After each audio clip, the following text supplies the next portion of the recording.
कशिश और आप देख रहे हैं नेक्स्ट 9 न्यूज़।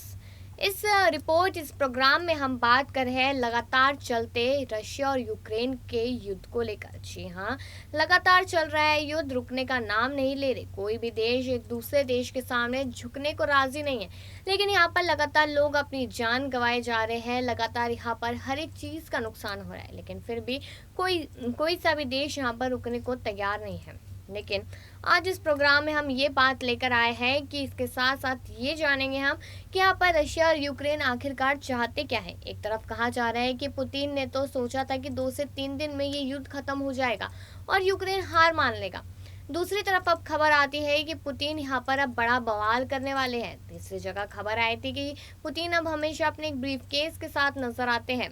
इस तरीके की खबर यहाँ पर लगातार आ रही थी, लेकिन चलिए इस प्रोग्राम में जानते हैं कि आखिरकार यहाँ पर पुतिन ने क्या सोच रखा है और यहाँ पर भारत का क्या लेना देना है।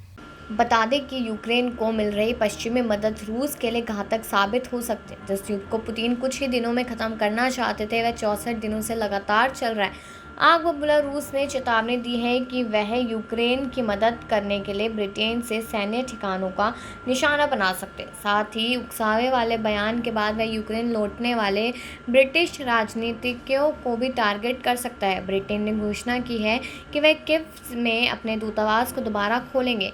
डेली मेल की खबर की बात की जाए तो रूसी विदेश मंत्रालय की प्रवक्ता मारिया जाखारोवा ने कहा कि यूक्रेन को हथियार देने वाले नाटो देशों पर भी हमला किया जा सकता है। उन्होंने चेतावनी देते हुए कहा कि सैन्य आपूर्ति को बाधित करने के लिए रूस उन नाटो देशों के क्षेत्र में सैन्य ठिकानों पर हमला कर सकता है जो कीव को हथियार सप्लाई कर रहे हैं।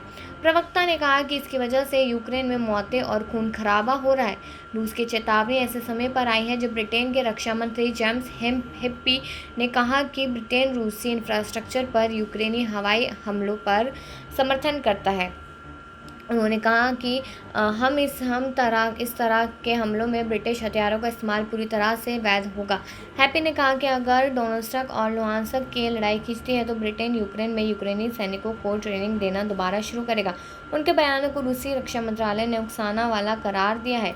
इसके साथ साथ आपको बता दें कि यूक्रेन को लेकर रूस और पश्चिम के बीच अब तनाव बढ़ रहा है। मॉस्को ने चेतावनी दी है कि वह कीव में प्रमुख लोगों के सेंटर्स पर हमला कर सकता है, भले ही वह ब्रिटिश और अन्य पश्चिमी राजनयिक मौजूद हो। बढ़ते तनाव के बीच रूस के विदेशी मंत्री सर्गेई लावरोव ने तीसरे विश्व युद्ध की चेतावनी दी है। उन्होंने कहा है कि दुनिया में तीसरे विश्व युद्ध का खतरा है, वास्तविक है कि जिसे नज़रअंदाज किया जा सकता है। इसके बावजूद जर्मनी में घोषणा करते हुए कहा गया कि वह यूक्रेन को ज़मीन से हवाई क्षेत्र को सुरक्षित बनाने के लिए एंटी एयरक्राफ्ट टैंक मुहैया ज़रूर कराएंगे। इसके साथ साथ आप बता दें आपको कि भारत भी अब बड़ा फैसला ले सकता है। भारत भी एक नया ऐलान कर सकता है, क्योंकि लगातार युद्ध चल रहा है, उससे हर किसी को नुकसान हो रहा है। तो वही बता दें कि राष्ट्रपति वोलोदिमीर ज़ेलेंस्की ने कहा कि अब हम निश्चित तौर पर कह सकते हैं कि रूसी सेना ने डोनबास का युद्ध शुरू कर दिया है। लंबे समय से वो इसकी तैयारी कर रहे थे।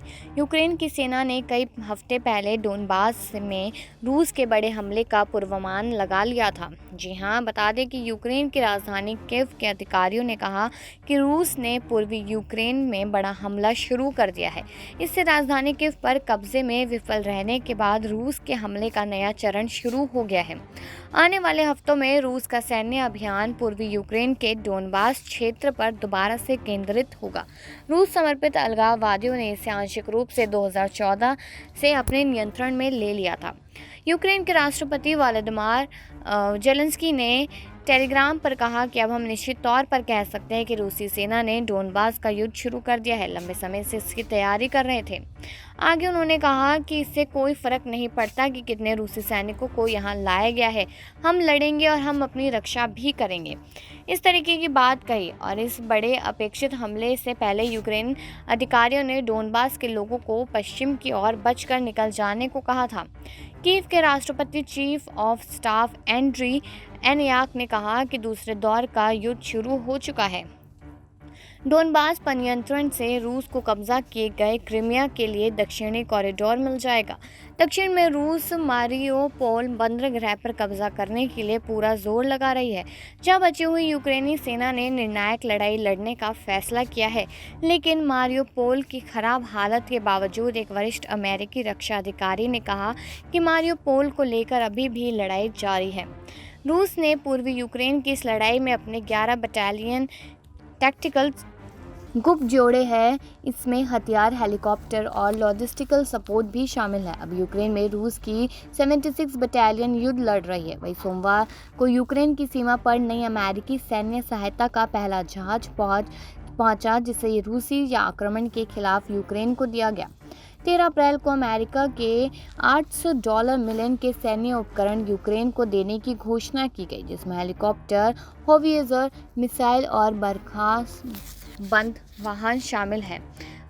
वहीं यूरोपियन यूनियन के साथ अपने संबंधों को मजबूत बनाते हुए और 27 देशों के समूह ईयू में शामिल होने की प्रक्रिया को आगे बढ़ाते हुए जेलेंस्की ने कहा कि यूक्रेन को अगले कुछ हफ्तों में ईयू सदस्य देश के तौर पर पहचान मिलने की उम्मीद है। उन्होंने यूक्रेन में यूरोपियन यूनियन के राजदूत को 2 अंकों में यूरोपियन यूनियन मेंबरशिप एप्लीकेशन पर किए गए सवालों का जवाब दिया। European commission chief Ursula von der Leyen ने मार्च में यूक्रेन को यह सवाल भेजे थे, जी हाँ, जिसकी वजह से लगातार अब जवाब देने का तांता बना हुआ था। लेकिन अब उम्मीद लगाई जा रही है कि यहाँ पर जवाब भी दे दिया जाएगा और उसके साथ साथ यहाँ पर अब काफ़ी कुछ और करने की उम्मीद भी है, क्योंकि जिस तरीके से युद्ध लगातार बढ़ता जा रहा है और थमने का नाम नहीं ले रहा, सिर्फ और सिर्फ लोग अपनी जान गंवा रहे हैं, तो कुछ ना कुछ इसके लिए खास कदम उठाने बेहद ज़रूरी है। बता दें यहाँ पे कि रूस के राष्ट्रपति व्लादिमीर पुतिन ने कहा कि रूस के खिलाफ पश्चिमी देशों के लगाए गए प्रतिबंध नाकाम साबित हुए हैं। पुतिन ने कहा कि पश्चिमी देशों को उम्मीद थी कि हमारी वित्तीय आर्थिक स्थिति तबाह हो जाएगी, बाजार में दहशत फैलने, बैंकिंग प्रणाली के ध्वस्त होने और दुकानों में सामानों की कमी हो जाने की स्थिति बन जाएगी, लेकिन आर्थिक हमले की रणनीति विफल हो गई। पुतिन ने कहा कि रूबल मजबूत हुआ है और देश ने इस वित्त वर्ष की पहली तिमाही में $58 अरब का ऐतिहासिक उच्च व्यापार अभिशेष दर्ज किया है। यूक्रेन के खिलाफ युद्ध की शुरुआत करने के बाद से पहली बार रूस के राष्ट्रपति व्लादिमीर पुतिन ने स्वीकार किया कि इस लड़ाई की वजह से पश्चिमी देशों ने जो प्रतिबंध लगाए हैं उससे रूस की अर्थव्यवस्था को नुकसान पहुंचा है। हालांकि उन्होंने यह भी कहा कि अर्थव्यवस्था पटरी पर आने लगी है। इस जंग की वजह से पश्चिमी देशों ने रूस पर कई सख्त प्रतिबंध भी लगाए हैं। यूक्रेन के अधिकारियों का कहना है कि रूस ईस्टर डे पर ऑर्थोडॉक्स चर्चा पर हमले की तैयारी कर सकता है। उधर इससे पहले रूसी मीडिया में दावा किया गया था कि 24 अप्रैल को ऑर्थोडॉक्स ईस्टर पर यूक्रेन अपने ही कुछ क्षेत्रों पर गोलाबारी करने की तैयारी कर रहा है। जी हाँ, जिसकी वजह से काफ़ी ही कुछ खराब होता जा रहा था और यहाँ पर पुतिन भी लगातार कुछ ना कुछ कहते नजर आ रहे हैं। यूक्रेन की सिक्योरिटी एंड डिफेंस काउंसिल ने इसे लेकर कहा कि इस बात का संकेत हो सकता है कि यूक्रेनी बलों को बदनाम करने के लिए हो सकता है और रूस इस तरह के हमलों की तैयारी कर रहा हो। यूक्रेन की स्टेट बोर्ड गार्ड सर्विस ने कहा कि 24 फरवरी से अब तक 10 लाख से अधिक लोग यूक्रेन लौट चुके हैं। प्रवक्ता अंत्यो डेमेंचको ने कहा कि युद्ध की शुरुआत होने के बाद 16 अप्रैल को पहली बार यूक्रेन लौटने वालों की संख्या देश छोड़ने वालों से अधिक रही है। तो वही, लेकिन जिस तरीके से मामला नहीं रुक रहा है, लगातार बढ़ता जा रहा है, तो ऐसा लग रहा है कि अब वो शायद तारीख दूर नहीं, वो दिन दूर नहीं जब यहाँ पर रूस की तरफ से परमाणु बम छोड़े जाएंगे। क्योंकि बता दें कि यहाँ पर पुतिन ने पहले भी कहा था कि परमाणु बम ही आखिरी सुझाव है, आखिरी हथियार है। अगर परमाणु बम छूटता है तो उससे सिर्फ रूस और यूक्रेन को ही नहीं, बाकी उनसे जो आसपास देश उनके जुड़ते हैं उन सबको बाहरी नुकसान हो सकता है। और सभी को मालूम है कि जब परमाणु बम फूटता है तो उसका सबसे बड़ा एग्जाम्पल हिरोशिमा और नागासाकी है और आज तक उस चीज़ का असर देखने को मिल रहा है। तो यहाँ पर अगर रूस और यूक्रेन इस परमाणु बम का इस्तेमाल करते हैं तो यहाँ पर सिर्फ उन्हीं को नहीं, उनके देश के लोगों को और साथ ही साथ उनके आसपास के पड़ोसी देशों को भी बहुत बड़ा नुकसान उठाना पड़ सकता है। और आने वाले समय की भी बात कर ली जाए तो ये चीज़ हमेशा ही चलती रहेगी और कितनी बीमारियाँ हो जाती है परमाणु बम को लेकर, ये सभी को अच्छे से मालूम है, लेकिन यहाँ पर समझने की कोई कोशिश नहीं कर रहा। इसके साथ साथ बता दें कि खार्किव काउंसिल ने भी कहा कि रूस ने शहर के आवासीय इलाकों पर भारी गोलाबारी की है। इनमें लोगों की मौत निधन हो गया और इसके अलावा काफ़ी लोग यहाँ पर घायल भी हो गए थे। रूस की सरकारी टीवी पर एक वीडियो प्रसारित किया गया था जिसमें कथित तौर पर पकड़े गए ब्रिटिश नागरिकों को दिखाया गया। इनकी रिहाई के बाद ब्रिटेन के प्रधानमंत्री बोरिस जॉनसन ने वार्ता की मांग की।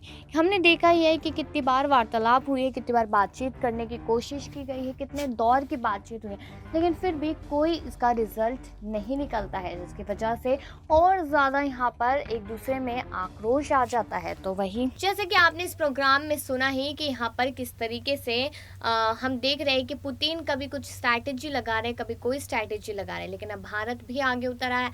भारत भी कहता है कि जिस तरीके से बाइडेन से लगातार बातचीत चल रही है, यानी कि अमेरिकी राष्ट्रपति से, कि युद्ध को कैसे रोका जाए, तो उस पर भी लगातार प्लानिंग हो रही है।